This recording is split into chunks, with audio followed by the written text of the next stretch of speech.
Stop letting society tell you about the best skincare routines, the hottest plastic surgeons, or the cream that will keep your skin from aging. It's time we start asking ourselves, what the fuck is beauty anyway? If we remove all the IG filters, is there more to a beautiful face than just skincare? Well, I'm here to share it with you, and hell yeah, there is. My name is Jen Carrasco. I have been an esthetician, as well as a high-level fitness competitor, and an all-around badass for over a decade. And I need you to know there is way more to keeping your mind and body clean than just a cream. Join me each week as I cut the BS out of getting healthy, caring for ourselves, and caring for our skin. I share real tips, real ingredients, and real experience. Now let's get some answers on what the fuck is beauty anyway.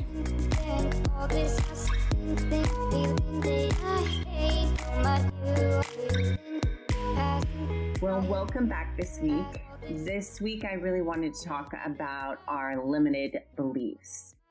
Now, for many of you that follow me on social media, on Facebook and Instagram, I have created a 8-week program for a select few individuals, more or less to get them back physically into the shape that they want to. But through my process of training and competing and helping people with nutrition struggles or mental struggles, I have realized that it all comes down to what our limited beliefs are within ourselves, and also what is going on in our brain. You know, what those mental demons that talk into our brain help us and deter us. And that's really where it gets down to your beliefs in yourself and your mental beliefs and what you're capable of. Now, like any of us, we have a lot of struggles in life. We've overcame a lot. And we all have stories that need to be shared and told to inspire other people. And, you know, I have one story that not many people know that I have shared with my group, because a lot of them tend to struggle with the fact of maybe not putting in the effort wholeheartedly and kind of just going more into the easy way, you know, where it's easier to get into transitions and to do things in life where it's comfortable. And in comfortable, we don't grow from comfortability. We don't grow at all from it. And honestly, we grow from, like right now with the COVID and the pandemic, you know, we all have to grow individually to think outside the box to make things work. And that's what makes us stronger as an individual. It takes those obstacles that make us stronger. And so I will give you a life lesson and something that I had to overcome, which actually is extremely difficult for me to talk about. And that was, I was in a marriage for about 10 years, which was not a healthy marriage by any means, but it was comfortable and it was easy at that time. And within that marriage, a lot of things have happened. But anyway, long story short, I competed, I earned my pro card, and it was about, I think it was October.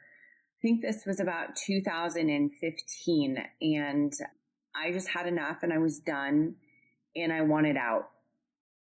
Now, with competing for about, probably I think it was like 2 years prior or something I've been competing for, with leaving him caused a lot of chaos in my life, meaning that he spread some really drastic rumors about me not being in my mental state because I'm competing and on supplements or steroids that alter my brain, and that I couldn't think properly for myself. So therefore, that's why I left him.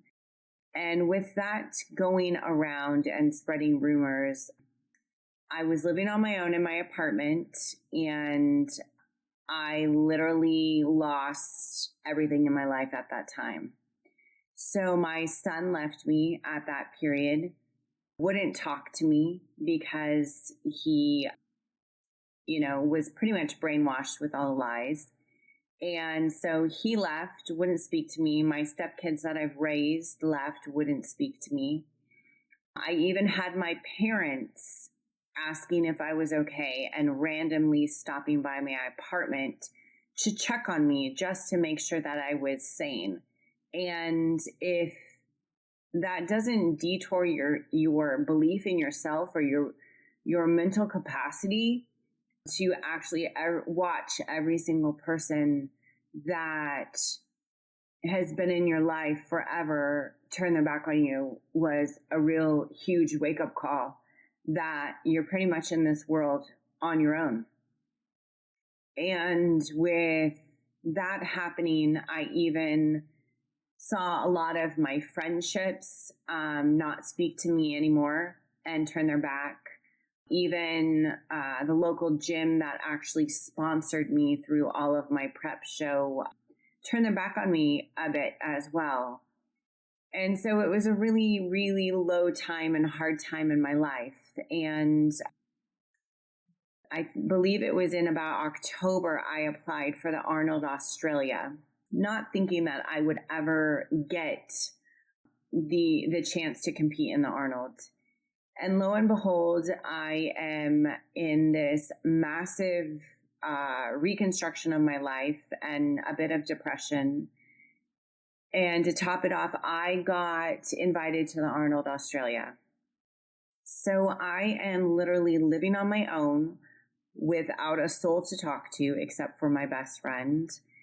And I am struggling to make ends meet, working 7 days a week, probably 12-hour days, because financially I did not take anything. I walked away with nothing. Literally was sleeping on a floor in my apartment with no bed.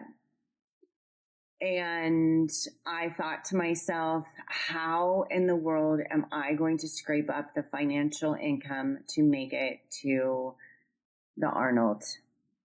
And I didn't care at that point. I figured, you know what? I was going to work my ass off. I was going to do what I had to do because this was something in my life that meant a lot to me. This is something that I worked my whole, prior 2 years to achieve this goal. And I wasn't going to let anything deter me. And for that being is that it's that belief in yourself that you can achieve anything you want to, even when everybody has turned their back on you. And so I did. I worked hard. I went through. It was the most horrible and painful time of my life to, raise my son on my own, to watch him walk out, and then also watch everybody else walk out of your life at that point.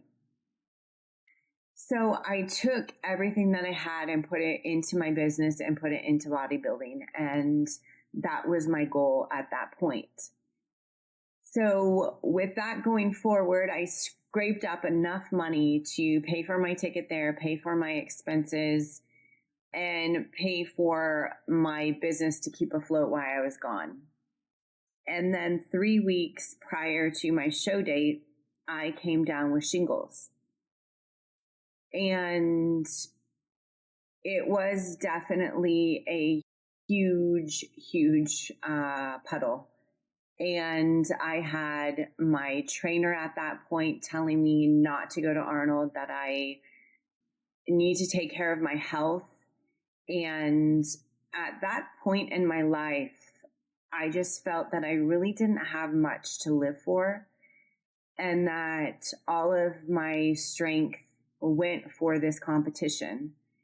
And I wasn't going to settle, and I wasn't going to let something defeat me. And I remember waking up in the morning in so much pain and taking a massive amount of ibuprofen because I didn't want to take anything else that could alter my body competition or, like the water retention, things like that. So I would wake up in the morning, I would do my cardio, I would go to the gym, and I remember working out, closing my eyes with tears running down my face because I was in so much pain. And I had a goal, and I wasn't going to let go of that goal because this is what I worked hard for. And I pushed through it. I would come home, I would get ready for work. I would work anywhere from an 8 to 12 hour day. And I would literally come home exhausted and just sleep. And I did this up until about a week before I left for my show. And to be honest with you, I have no clue how I made it through. I have no idea how I even got to Australia with everything that I was dealt with. And to say that I pushed through it and I stepped on stage, and I did not look my best because I was a little swollen from inflammation, but to step on the stage next to 19 women worldwide that were accepted, next to huge, huge faces and people that are on Oxygen magazines, and being right there with dealing what I dealt with, I placed 11th place. And to me, that was succeeding. And that was my success. So going forward with just my story, and that was just one story of my life, that our limited beliefs belong in our head. We make them up. If you want to achieve something, you just have to have the faith and the knowing and the willpower that you will achieve it. There's many stories out there of people that have came from nothing into success, and it's all about their mental capacity. I could have folded up, I could have done nothing, and I could have literally went back to the life that I hated and settled for mediocrity. But I knew that that's not what I wanted in life, and I knew that's not who Jen was. And so I tell my story hoping that it will change somebody else's life to know that you can achieve anything that you want. It just has to become the center of your universe and the center of your attention. So I do a lot of coaching, and I help a lot of people with their mental capacity. And I have a lot of tricks that I've learned for myself that help other people as well. So I really highly recommend that you follow me on my Instagram and Facebook. I do actually a lot of this work on there for people to follow and to see what they can do themselves to help them to get out of their mental space and to help them with a lot of things, help them with wealth, the body that they want, certain things that I feel like our mental capacity and what we think in our brain constantly causes our actions not to become forward of what you need. So I hope this story helped you guys today, but please like and review and share this story, help other people. And with that being said, always believe that you can do anything that you want to. It's just the ability of how bad that you want it.